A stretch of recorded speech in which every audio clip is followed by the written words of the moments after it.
आज Doubtnut app download करें। Doubtnut पर अपने सभी गणित, रसायन विज्ञान, भौतिक विज्ञान और जीव विज्ञान के डाउट्स का करो सफाया। बस प्रश्न की फोटो खींचो, एक ही प्रश्न को क्रॉप करो और तुरंत वीडियो सोल्यूशन पाओ। अभी डाउनलोड करें। प्रश्न हमें दिया हुआ है कि 40 वॉट टंगस्टन के लैंप के तंतु का ताप 2170 डिग्री सेल्सियस है। इस तरह तंतु की सतह का प्रभावी क्षेत्रफल का मान भी हमें 0.66 सेंटीमीटर वर्ग दिया हुआ है, जहां स्टीफन नियतांक की गणना हमें यह मानकर करनी है कि इससे विकिरित होने वाली ऊर्जा इन्हीं परिस्थितियों में कृष्णिका द्वारा उत्सर्जित ऊर्जा का 0.31 गुना है। तब कांच के बर्तन से विकिरण के कारण कोई प्रभाव यहाँ पर नहीं होता या उस प्रभाव का मान नगण्य होता है, ये भी हमें देखना होगा। देखिए प्रश्न में हमें निकालना क्या है, स्टीफन नियतांक का मान निकालना है। उसके बदले हमें दिया क्या है, हमें दिया है सबसे पहले टंगस्टन की बात की गई है, तो टंगस्टन यहाँ पर तंतु हमारे पास है, ठीक है, टंगस्टन का तंतु है, उसके द्वारा जो उसकी शक्ति का मान दिया हुआ है, शक्ति को W से प्रदर्शित करें तो W हमने लिखा और उसका मान हमें दिया है 40 वॉट।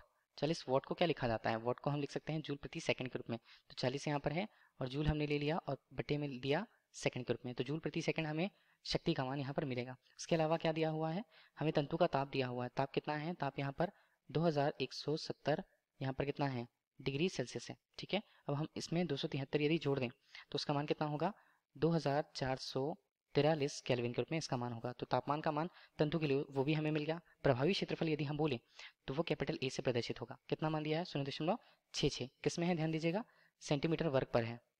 तो यदि हम इसे मीटर वर्ग पर परिवर्तित करना चाहें, हम क्या करेंगे, इसे 0.66 हमने लिया, गुणा लिया 10 की घात यहाँ पर ऋण 4, ये किसमें होगा, मीटर वर्ग पे हमने इसके मान को लिया है, तो ये ए के मान को बता रहा है।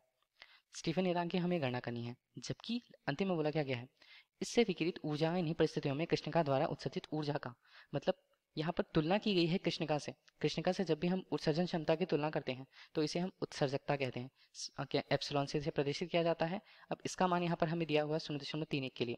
कोई भी पदार्थ जो कृष्णिका नहीं होती, कृष्णिका से उसकी तुलना की जाती है, तो वहाँ उत्सर्जकता का प्रयोग किया जाता है, ये हमें समझना चाहिए, ठीक है। इसके अलावा हमें क्या किया है, हमें दिया हुआ है कि कांच के बर्तन से विकिरण के कारण कोई प्रभाव वहाँ पर नहीं पड़ता, तो वो प्रभाव हम नगण्य लेते हैं। अब देखिए हम जानते हैं कि कोई कृष्णिका है, ठीक है, तो कृष्णिका के पृष्ठ से, अब ध्यान दीजिएगा हम बोल क्या रहे हैं, कृष्णिका है तो कृष्णिका जैसे किसी पिंड से हम बात करें एकांक क्षेत्रफल, किसी एकांक क्षेत्रफल से प्रति सेकंड उत्सर्जित ऊर्जा, तो हम उसे पूरा नहीं लिखते, उत्सर्जित ऊर्जा को किससे व्यक्त किया जाता है, कैपिटल ई से व्यक्त किया जाता है। इसका मान क्या होता है, सिग्मा टी की घात 4 के रूप में, ठीक है। ये हमने बात करी है कृष्णिका के रूप में, लेकिन हमें क्या दिया हुआ है, टंगस्टन तंतु जो कृष्णिका नहीं है, लेकिन वो जो पिंड है वो किस तरह से कृष्णिका से संबंधित होगा, तो पिंड के लिए, किसी पिंड के लिए हम उसके एकांक, फिर से वही चीजें होंगी, एकांक क्षेत्रफल से प्रति सेकंड उत्सर्जित होने वाली, यहाँ पर हम फिर से लिखें प्रति सेकंड उत्सर्जित होने वाली ऊर्जा की मात्रा, उसे क्या लिखा जाएगा, ई से व्यक्त किया जाएगा। इसका मान क्या होगा, अब ये पिंड जो होगा उसकी उत्सर्जकता एप्सिलॉन ली जाएगी, तो एप्सिलॉन इसका मान सिग्मा टी की घात 4 के रूप में इसका मान होगा, ठीक है, ये हमने ले लिया।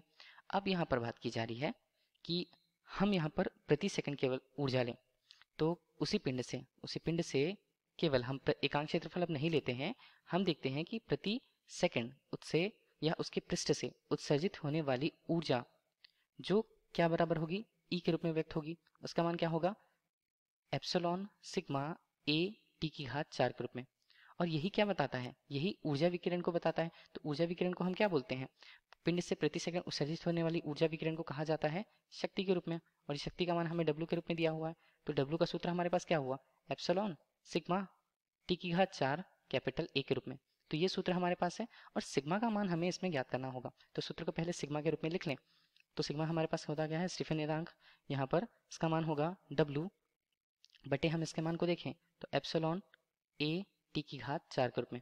अब देखिए सभी के मान हमें यहाँ पर रखने होंगे, तो सिग्मा का मान हमें निकालना है, W का मान कितना दिया हुआ है, W का मान हमें दिया हुआ है 40 वॉट पे, नीचे एप्सिलॉन का मान हमारे पास 0.31, ए का मान हमने कितना निकाला 0.66 गुणा 10 की घात यहाँ पर लिखा ऋण 4 के रूप में।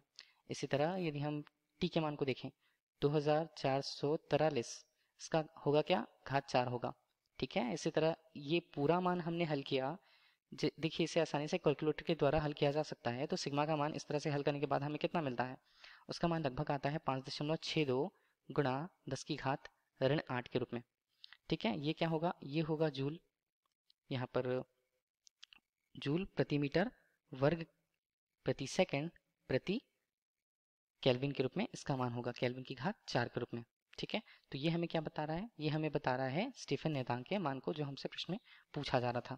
तो यही इस प्रश्न का उत्तर होगा 5.62 गुणा 10 की घात ऋण 8 जूल प्रति मीटर वर्ग प्रति सेंटीमीटर प्रति केल्विन की घात 4 के रूप में। धन्यवाद।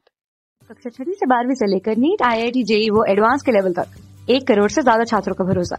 आज ही डाउनलोड करें डाउटनेट ऐप या व्हाट्सएप करें अपने सारे डाउट्स 8400 400 400 पर।